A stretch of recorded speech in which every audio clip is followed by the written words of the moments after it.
Even men at the top of their game find themselves wanting more from life. Whether it's more meaning, unshakable confidence, a bigger impact, more money, deeper love, a hotter sex life, or a powerful legacy.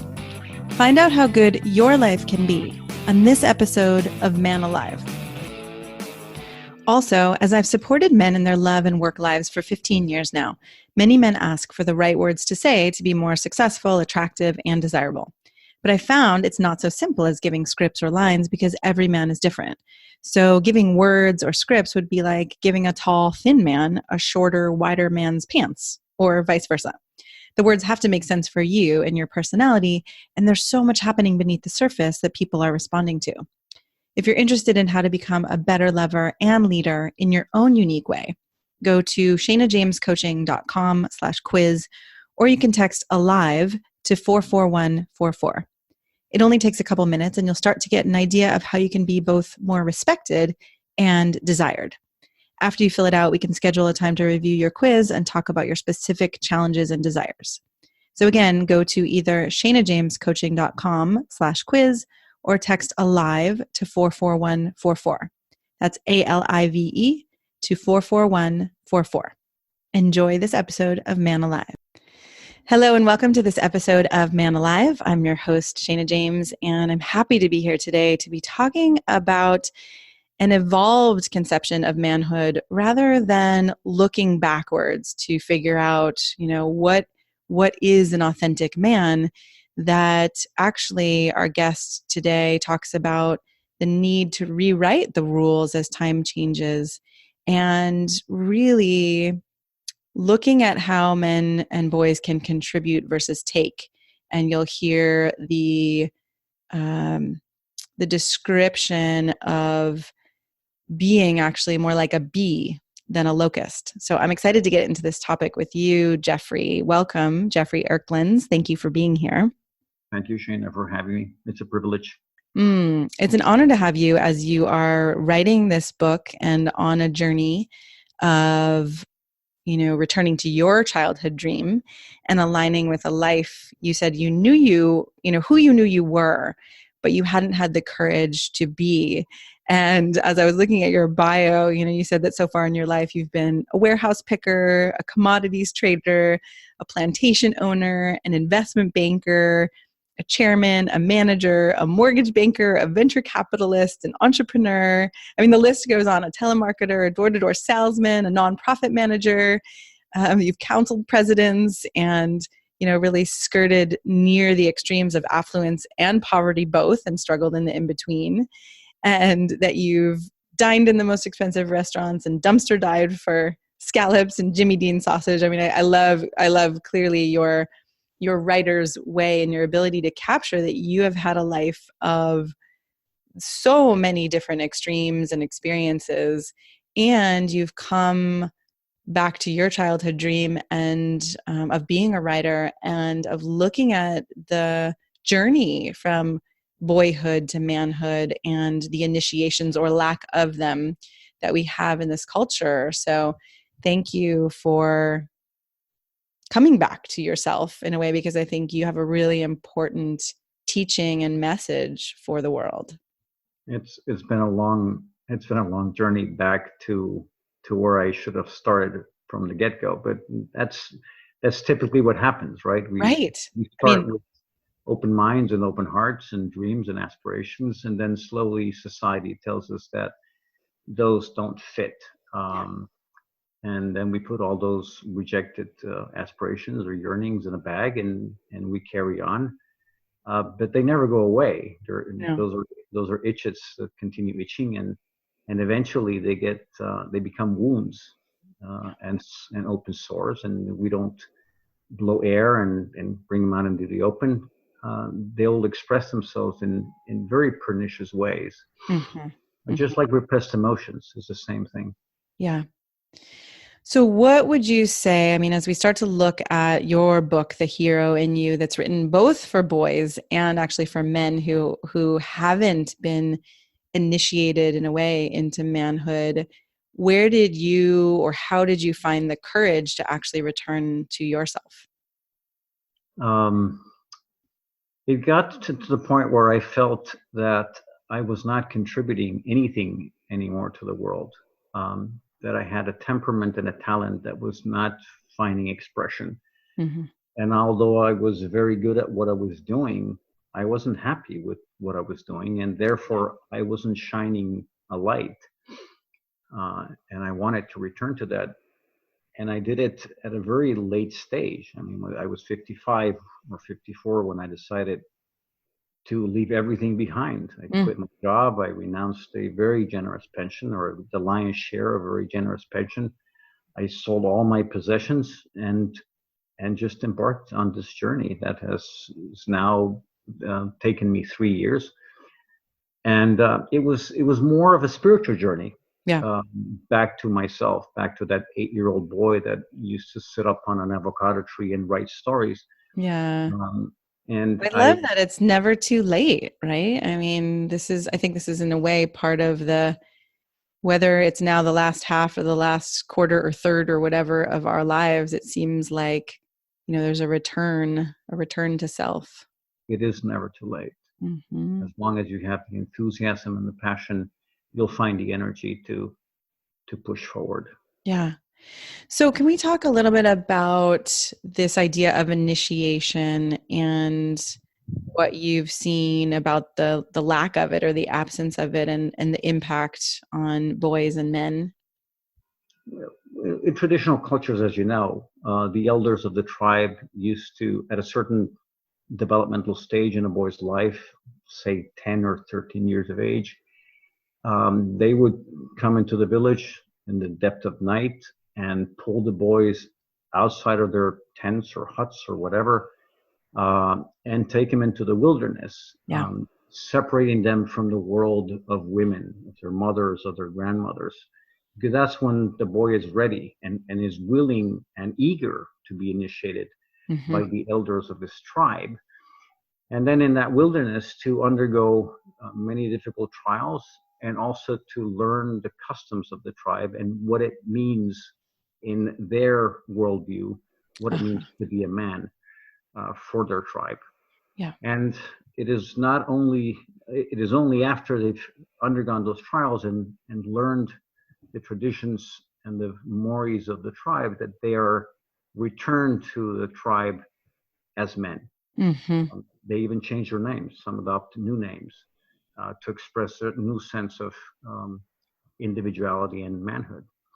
And what do you see when this initiation doesn't happen, when the men or the boys are not, kind of dragged and, like you said, um, taken on this journey from caterpillar into butterfly, or from, boy into man?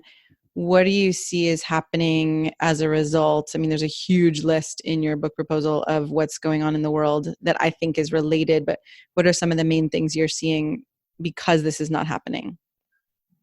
Well, you become adrift as a boy, rudderless, and you try to find that meaning if it's not available to you or reflected to you in the men surrounding you. You start looking for guidance, and you often find misguidance Yeah. in masculine stereotypes or negative masculine stereotypes in media, politics, sports.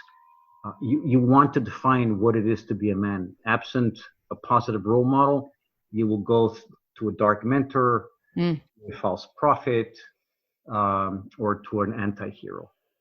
I And loved, yeah. Keep that's what's happening. going. Hmm. Hmm. I wasn't properly initiated as a man when I was growing up. I was improperly initiated. And I do remember, I talk about it in the book, my favorite hero at the time was Zorro. I wanted to be Zorro. Mm. He was gentle, but he was strong. He was fierce, but he was kind. I mean, he embodied both aspects of an evolved sense of manhood. Yeah. Um, but then, as I was growing up, there were other heroes that I was gravitating towards. Michael Corleone in The Godfather 2. He was ruthless. He was powerful. I was allured by that. And then Gordon Gekko from Wall Street. He was rich. He was ruthless as well. He was greedy. And no one was there to tell me that's not who I was. Yeah. I didn't have uncles. I didn't have males, positive role male models in my life. My father was bipolar. He was in his own world. Mm-hmm. And I gravitated towards, Michael and Gordon Gekko rather than continuing on the path of a more wholesome conception of manhood, masculinity. Yeah. And I paid a heavy price for that, extremely Yeah. heavy price. Right. That you were successful and in many, many ways. And yet it sounds like your soul or your heart, or, you weren't happy. I was an expert imitator. I became wealthy. I had power. I was respected and feared, but never loved. And the self-love was gone Mm. because that's not who that 8-year-old boy was in his Yeah. temperament. Yeah. And we spend, entire lives trying to find that again or rediscover it. And a lot of men don't find it. Yeah. One of my favorite lines in your book proposal was, when I look out into the world, I don't see grown-ups as much as I see grown dulls, grown cynicals, grown bitters, and grown unmagicals, which explains why they laugh only about 5 times a day while children do so about 300 times a day. And I That's just right. love that. And, what you're talking about, I think goes, is that and even beyond, right? It's like the grown cynical or grown jaded or grown so far away from oneself that you can have this image you project on the outside, but inside, the way I look at it or the way I explain it with the men I've worked with is like there are parts of you who are, where you're dying inside, even if you're projecting on the outside, I've got it together. That's what we think we have to project. Yeah. This always under control. I'm stoic. I'm strong. We have been conditioned to think that that is what the world expects from us, and in a way, it is. Mm-hmm. If you look at gender relationships, I just wrote an article today called "Men Are from Mars and Women Should Send Them Back," somewhat facetiously. But what I'm saying is, we tend to project this image of strength and stoicism, and we always have an answer because women find that attractive. Mm. Women sometimes get discombobulated when they're confronted with a man that has the courage to be vulnerable. I know. I just actually yesterday got accepted to do a TED talk on that very topic after a year of applying. But right, this idea, like my talk around how women can actually start to have more acceptance and empathy for men's vulnerability, but it doesn't happen, and it's a bad dynamic that we are all in. It doesn't happen because of biology. I mean, that's basically where it comes from. I mean, we could talk about it. Maybe we could argue about that, but It is a but either biological way, we're both response. agreeing, I think, right, that it's needed. I think that men's expression of vulnerability, without that, there is this sense of I have to be stoic, I have to be strong, and then I'm alone and dying inside. That's correct. Yeah. So in your book, you talk about, what is a man, who is a hero, how the underdog can turn disadvantages into advantages. I mean, there's so much good in there, right? That you can't go it alone. The archetypes of the mature masculine, and even I love that you do get into, the mystery of girls for boys who are heterosexual and helping them understand rejection. For time's sake, what's one of them that you would like to go into? Oh, um, well, when I was writing the book, I was thinking of the 10 to 12 million boys that are currently raised by single mothers, Mm-hmm. and and underprivileged boys that don't have, society or current culture tells our boys you can be anything you want to be, right? Yeah. Follow your passion, follow your dreams. But there are boys that are not in the condition or in circumstances that they can easily do that, Yeah. right? Yeah. So I think about them and I think about the 12, 14 million boys that are raised without mothers. And I worry about them. The fact that they don't have a present male role model in the household and maybe around the community not at all, or very few. And so the book is trying to become a virtual mentor in their lives, Yes. a guide for them to let them know that there are elders of their human tribe Mm-hmm. that are ready to guide them on this, evolved conception of manhood. Yeah. So in the book, I start with an initiation process explaining what it is. What is a man in the simplest terms, so that we don't get confused with false stereotypes or labels of authenticity, which again, as you said, hark back to some mythical figure or archetype which doesn't exist. Yeah. Or What would you say? What is a man in its simplest terms? That's a loaded question. again, I rather define the I rather define it as what it is to be a human being in the Yeah, 21st century. I Let's like forget that. about man and women. We both have our unique strengths. We're a polarity, and in that dance of polarity is where the strength comes. But to try to define what is a man, and I simplistically let them know that if you look at the dictionary, a man is a featherless mammal that walks on 2 feet, um, and has a brain. Let's not overcomplicate this. Uh-huh. Now, how you define yourself as a man in relation to women, to your community, to the world as a whole, that's what needs to evolve. That's what we need to continue defining. So we have a very good foundational document in our biology, in our evolutionary history, in our neurochemistry, just like the US Constitution. It's a great foundational document, but Yeah. it needs to be revised. And Mm-hmm. if you look at the Constitution, Thomas Jefferson recommended that it be revised every 20 years. It can't be a document that just is fixed in place, because it becomes stale. Yeah. Concepts of masculinity have to evolve. Yeah. And I know you talk about the deadliest dragons, which is, I think it's beautiful, because my son, who's about to be 8, is obsessed with dragons and, stories of dragons, and they're something about their power and their, um, there's just such a mythical character. And the way you use the deadliest dragons is more in terms of what kind of kills a man or keeps a man down, the self-doubt and all of that. So maybe can you speak to just a couple of those, because I think that will help men recognize what gets in the way of their own freedom and love for themselves. I've used my own story to talk about this. I Yeah. mean, what were the dragons that have surfaced in my life that have kept me back from what I want to do, and to Mm-hmm. live a life that is a fulfillment and bliss.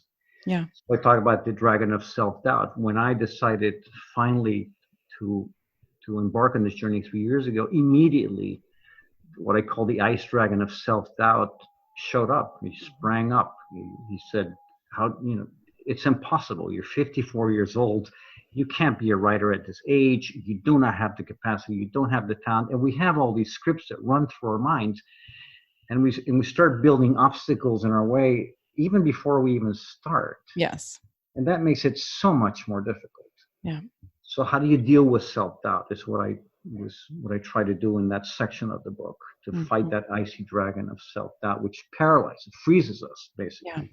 Which is huge. And I think, in our culture today, I think women can look at men and think, well, why would you have self-doubt? Because you have power and, as a collective, right? But so many of the men I work with and human beings in general, I mean, we all have this root or this, the grip of self-doubt in different ways. So I feel grateful that you're speaking to that. Nothing will ever be done if all the obstacles have to first be overcome. I mean, if you decide on doing something that, as again, your mind sets up all these obstacles, because it's easier to create that and then defeat yourself, so that you don't have to try, because trying is hard. I mean, I've been at this for 3 years, and it Right. hasn't been an easy thing. No, I mean, I would say, like, have you actually overcome self-doubt, or is it more of a process that you keep moving forward in your vision or your goal as you're facing these dragons? the dragon will always be there. Yeah. It's but realizing it's always going to be there and knowing how to quiet it down or tame it, that helps. Mm. If you don't know the dragon exists, it's going to burn you or Yeah. it's going to paralyze you with this ice. Yes. I talk about the dream scorching dragon. You decide on doing something, and I use a story of my dad when he was about 8 or 10 years old. You decide of doing something, going on an adventure, doing something that probably is outlandish, and curiously, it is the people that most love us that will try to keep us from doing what we want to do. That's why I call them dream scorching, because they burn your dreams down. And often they do it out of love. They want to protect us. They don't want us to go out there and risk our lives or to do something daring, but they're stifling our authentic expression at the That was same a time. heartbreaking story that I was reading where you handed your dad, this dream and this vision. I can't remember exactly what he said, but basically it was like, you want to. Well, my dad, sorry to interrupt, but my dad was the one that handed this little dream of his in a handwritten note to his stepfather. Oh, it was him who handed it to his stepfather. Mm-hmm. Dreamt about being an adventurer, a world explorer, a mountaineer. That's what he wanted to be when he was 10 years old. And his stepfather was a businessman. He's stern and stoic and cold and forbidding. And when my dad, shakingly took this note to him and showed him what he wanted to be. Vulnerably showed him. Pardon me? And vulnerably, right? I mean, that's one of the most vulnerable things you can do. We all want our dad's blessing. And a boy that doesn't receive the dad's blessing is wounded for life. Yeah. I mean, he's going to have that wound and he's going to have to deal with that. But when he handed him the note, my stepfather just looked at him, crumpled a piece of paper, threw it on the floor, and told him, "You will talk no more nonsense," meaning you are going to follow the career of a businessman, which my father tragically did. Yeah. I say tragically because that's not who he was. Yes. And his life, his flame ebbed from that moment on. Yeah. So those are the dream scorching dragons. Which gets passed on, right, generation to generation. And then in some way you lived that story as well of not living your dreams. In part, yeah. Until now. That stark, but until now, right? Yeah. One of the parts later in the book that I really appreciated was you talked about the life forces a boy needs to nurture to accomplish his goals in life and contribute to a worthy cause. And you added of his own choosing, which I really appreciated too, right? That it's not someone else's worthy cause, but something that lives in his own heart and matters to him. And you talked about justice, curiosity and imagination, grit, courage, prudence, temperance. So again, this is a broad overview of such a deep, offering that you have. Is there one of those life forces that you feel most passionate about in your own journey? Yes, grit. That's perhaps one of the most important one. And I use the metaphor of sandpaper and rocks, which kids love. They love to collect rocks. And there's a quote that says, "Anything you rub hard enough and long enough becomes beautiful." It's like sea glass, right? Yeah. That's how it's produced or created. You have to have grit. It's hard as a writer in anything, in any worthy endeavor. It is hard to come at it day after day, especially when you start getting rejected, as I have many times with 2 previous books, and now this one is starting to harvest some, which is understandable. That's part of the process. But you have to have grit. If you don't have grit, there's nothing you do. You can be as emotionally intelligent, socially intelligent. You can be prudent, temperate, open-minded, etc., etc. But if you don't have grit, you're going nowhere. What is grit to you? Grit is the steadfastness, what keeps me glued to my chair, knowing that what I'm doing is worthy. That's the important part. Is if what you're doing gets you up in the morning with enthusiasm, which is how I wake up every day, it is easier to find that grit rather than going, to a job from 9 to 5 that you hate. Chances are you're not going to find the grit. I understand that. But as soon as you find a cause greater than yourself that you're willing to dedicate your life to, grit gets easier, and you're able to polish, that rock to hopefully one day bring out this beautiful piece of sea glass, which is what I intend to do with The Hero in You. But that's the big one. Yeah. Grit is essential. Yeah, beautiful. Of course, the others are as well, but right, they all are important in their own way. Character development or virtue, teaching virtues has been part of the human story since ancient Greece, or even before that. And I know a lot of parents think that one of the biggest issues in the world today is that young people are not taught virtues and how to develop character strengths. And they're right. And we need to go back to that. Yeah. So that's part of what I'm trying to do, is go back to that in simple terms, in terms that they can understand. Right, in terms that boys can understand. Sure. That's why I use dragons, and I use battles, and I use heroes, and that's what kids get excited about. Well, I feel excited about this for boys, and I also feel excited, like we said in the beginning, for men who don't have an understanding of this initiation process, or who are feeling that kind of deadening inside and wondering why, and wondering, who they truly are or what they've left behind. And so there's so much more we could go into. For now, I'm wondering, what do you want to leave the men who are listening with? What feels important to say? Well, truth be told, as I've been writing this book, and even before I started it, I thought about young men, as an audience, because I don't think Frederick Douglass said that it's easier to build strong boys than it is to repair broken men. I don't think any man is beyond repair. Yeah.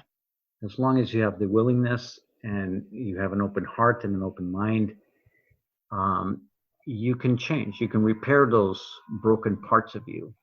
I mean, not fully, because our wounds inform us in the world. They're the ones that guide us.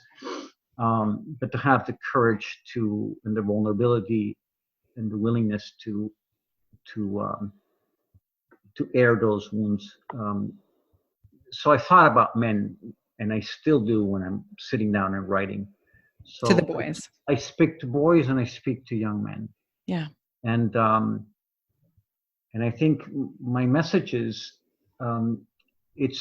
it's a great time to be a man. It's a wonderful time in the world. No matter what people are saying, that the demise of guys and the end of men, and that we're going to be relegated to the dust heap of history, because there won't be anything for us to do. We can't be soldiers anymore, truck drivers.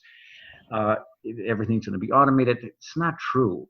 I mean, it is true, but it doesn't mean that we are obsolete. On the contrary, the world needs our fierce energy. It needs our boldness. It needs that inner strength that we bring, and that courage that we bring into the world. The world is facing tremendous challenges. Yeah. And we men are needed. We just need to know how to bring our unique strengths in service to the world. Yes. And we'll be fine. I love that. Thank you. Thank you for ending on that note, right? That men are actually needed, because I think that is a common conversation these days about, how men aren't feeling needed and feeling extraneous. And like you said, so the reminder that men are actually needed, and that this evolved conception of manhood, that does work with this current time, feels so important. So thank you again for helping the next generation of boys grow up with more mentorship, and then helping, this generation of men actually come back to themselves in a way that they might not, because they weren't given that opportunity. Well, thank you. Thanks for the opportunity. Mm-hmm. I'm so glad you joined us for today's episode of Man Alive. I hope you enjoyed our conversation and it gave you something to consider and explore in your life. If you like what you heard, I'd be so grateful for you to subscribe and write a quick review that helps men like you find us. And again, head over to shanajamescoaching.com/quiz or text the word ALIVE, ALIVE, to 44144 to get a sense of how you can become a better lover and leader. You'll start to see how you can be both more respected and desired in your unique and genuine way. If you don't feel as confident or as excited about life or love as you'd like to be, this quiz is a really great starting point and will guide you toward a more passionate love life and a more inspiring and successful career. So again, text ALIVE, ALIVE, to 44144 or head over to shanajamescoaching.com/quiz. Join us each week for a new episode of Man Alive.